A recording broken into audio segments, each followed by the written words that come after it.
फिरोजाबाद थाना उत्तर क्षेत्र में गुरुवार को एक खौफनाक घटना घटित हुई, जिसमें शादी न होने से खफा आरोपी ने लड़की के घर में घुसकर उसके भाई की धारदार हथियार से हत्या कर दी।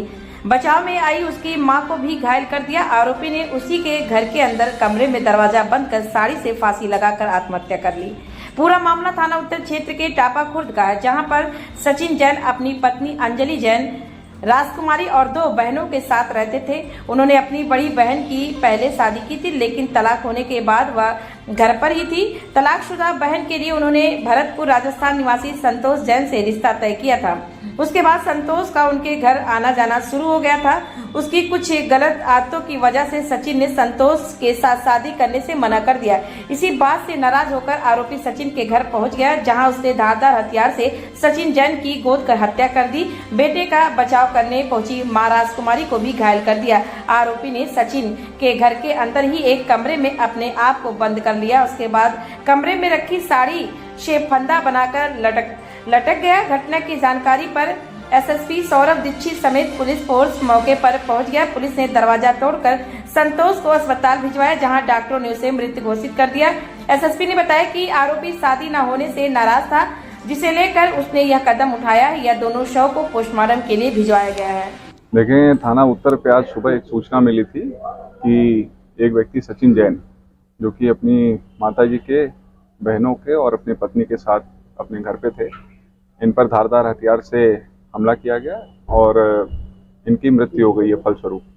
तत्काल इस सूचना पे पुलिस की टीमें सक्रिय हुई और जो घटना स्थल था वहाँ के लिए रवाना हुई। वहाँ पे हमारी फील्ड यूनिट भी मौजूद थी। सभी भौतिक साक्ष्य संकलित किए गए। अभी तक जो प्रारंभिक पूछताछ हुई है उसमें ये जानकारी मिली है कि इसमें घायल राजकुमारी जैन जी, इनकी 2 बच्चियां हैं। एक बच्ची इसमें शादीशुदा है, जिसका एक तलाक का केस चल रहा है अपने पति के साथ। इसी दौरान ये जो आरोपी है संतोष जैन, ये भरतपुर राजस्थान का रहने वाला है। उसके साथ में शादी की बातचीत दोनों परिवारों की चल रही थी।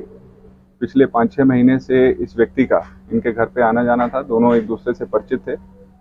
जो घर वाले हैं मृतक के, उन लोगों को कुछ जानकारी मिली। उस जानकारी के आधार पर इन्होंने शादी के लिए मना कर दिया।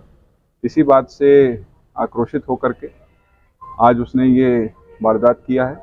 ऐसा प्रतीत होता है कि वो पहले से ही आत्मघाती कदम उठाने के लिए सोच के आया हुआ था।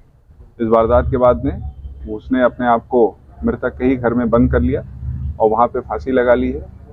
जो घटना स्थल था वहाँ पे पुलिस की टीमों ने दरवाजे को पब्लिक की सहायता से खोल करके, तोड़ के, जो फांसी लगाने वाला व्यक्ति था उसको लेकर के ट्रॉमा सेंटर पे आए, जहाँ पे उसकी भी मृत्यु हो गई है।